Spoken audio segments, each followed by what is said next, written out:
édition 10, 10 minutes pour revenir sur les faits saillants de l'actualité, du lundi au vendredi, tous les matins et tous les soirs entre 10h et 10h10 sur la télévision nationale d'Haïti. Jeudi 26 septembre 2024, bonsoir à toutes et à tous, très heureuse de vous retrouver pour la 4e sortie d'édition 10 pour cette semaine. Au micro pour la présentation, Mikerline Destinée.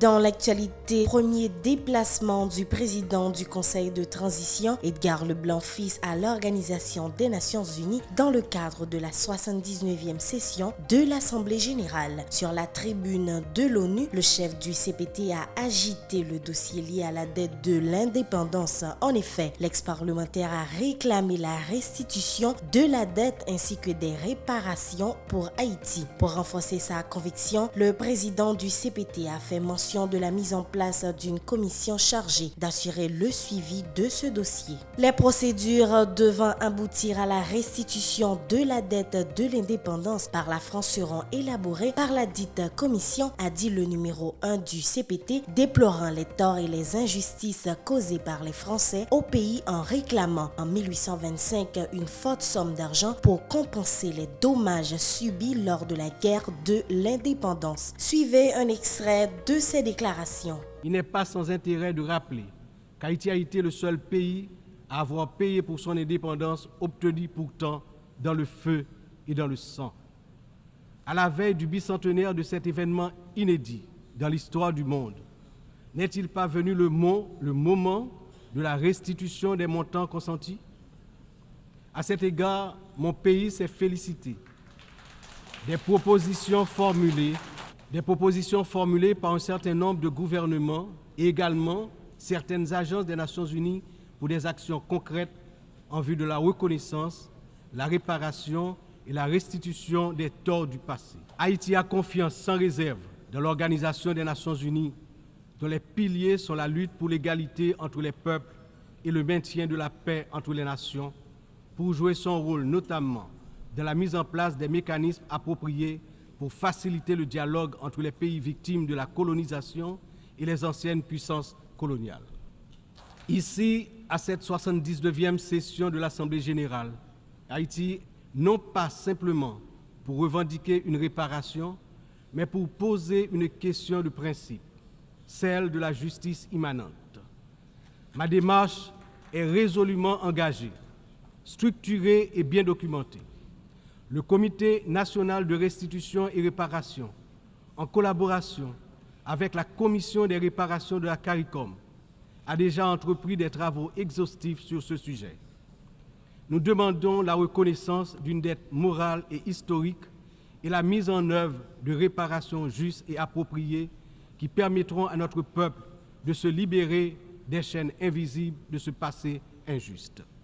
Toujours sur la tribune de l'ONU, le président du CPT, Edgar Leblanc-Fils, s'est prononcé sur la crise sécuritaire engendrée par la violence des gangs criminels dans le pays. Les malfrats qui contrôlent les entrées de la capitale et certains endroits du département de l'Artibonite entravent la libre circulation des personnes et des biens, a reconnu le numéro 1 du CPT. Indubitablement, cette situation a paralysé toute l'économie nationale ou presque, a encore admis Edgar Leblanc-Fils. Le président du CPT en a profité pour saluer le déploiement de la mission multinationale de sécurité autorisée par le Conseil de sécurité de l'ONU. Il dit partager l'idée de transformer la MMSS en une mission de paix sous les auspices de l'Organisation des Nations Unies. Suivez. Aujourd'hui, Haïti fait face à une crise sécuritaire d'une gravité sans précédent.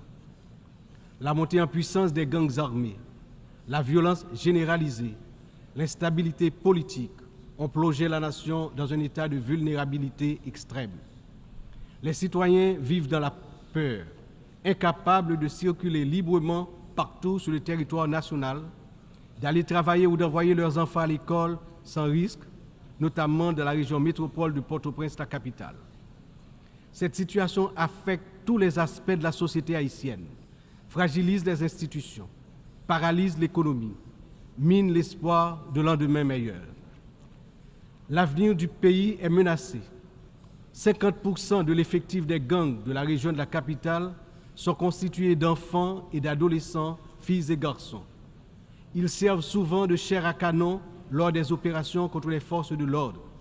Ils sont l'objet de graves violences de toutes sortes, y compris des violences sexuelles. Ces abus et violences exercés contre des enfants et des adolescents doivent être considérés comme un crime contre l'humanité, compte tenu de leurs conséquences sur les générations à venir. Le rétablissement de la sécurité nationale est une priorité absolue pour les autorités haïtiennes.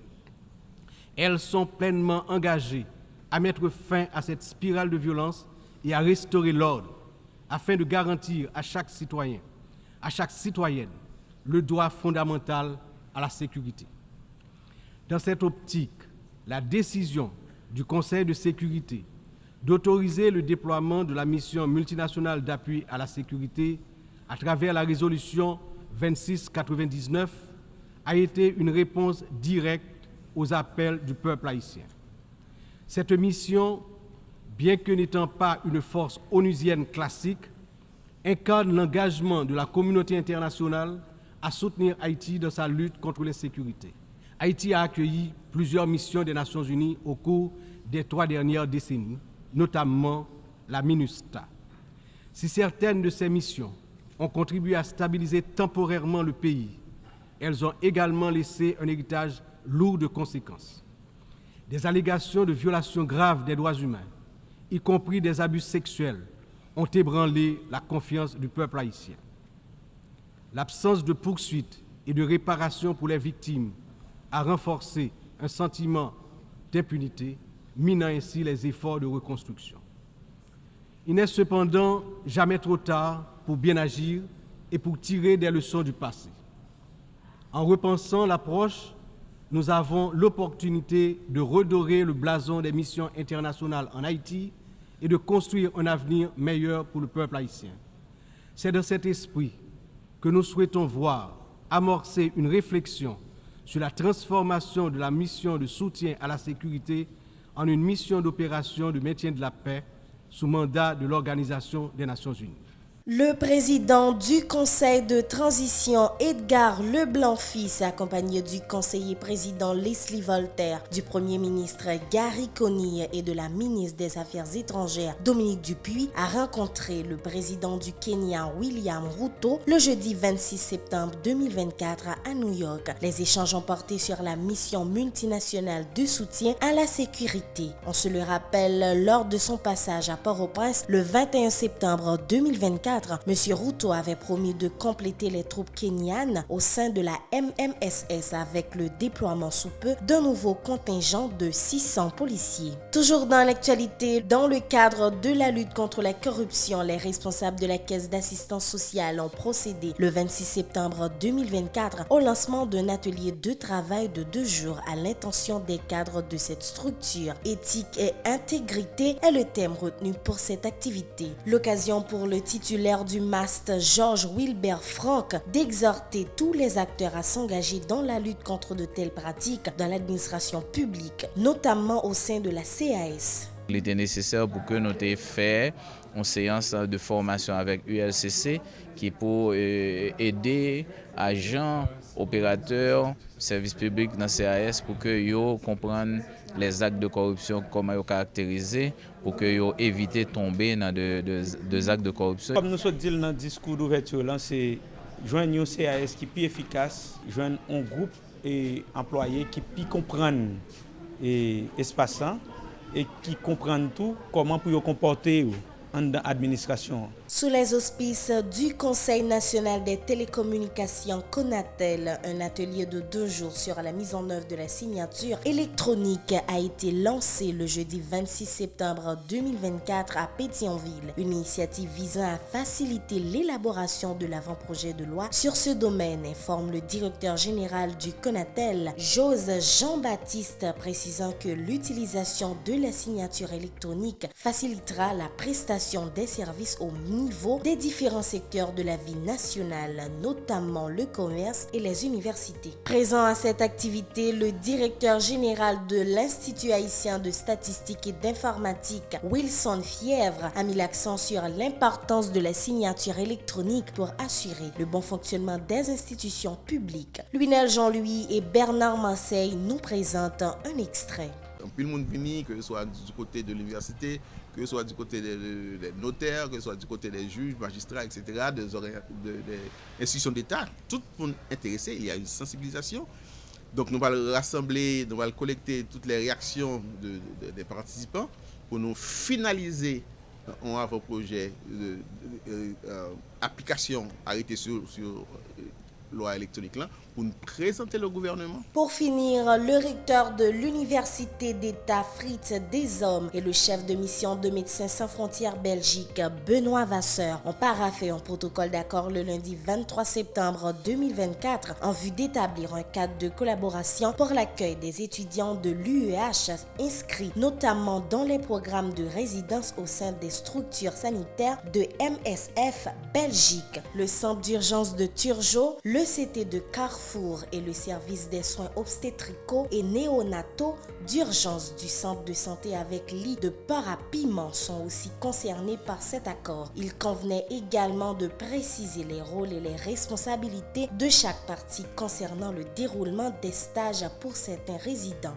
À cet effet, l'ONG s'engage entre autres à fournir un logement à tous les étudiants résidents affectés à Port-à-Piment ou à Carrefour, à accueillir au sein de ces structures sanitaires les résidents en rotation pour une durée de stage de 2 mois, à attribuer à chaque résident un tuteur membre du personnel du MSF chargé de gérer le stage conformément aux dispositions de la politique d'encadrement de l'UEH, à partager avec l'UEH les documents relatifs à la capacité d'accueil des institutions du MSF pour la formation. De son côté, l'UEH s'engage en outre à identifier les étudiants résidents, à informer le MSF de la programmation de stage, à assurer que les résidents se conforment aux règles de fonctionnement du MSF. Ce protocole a été conclu pour une durée de 12 mois, ont fait remarquer les responsables. Voilà, c'est ici que prend fin ce numéro d'édition 10. Merci d'avoir été des nôtres. Au revoir et à demain.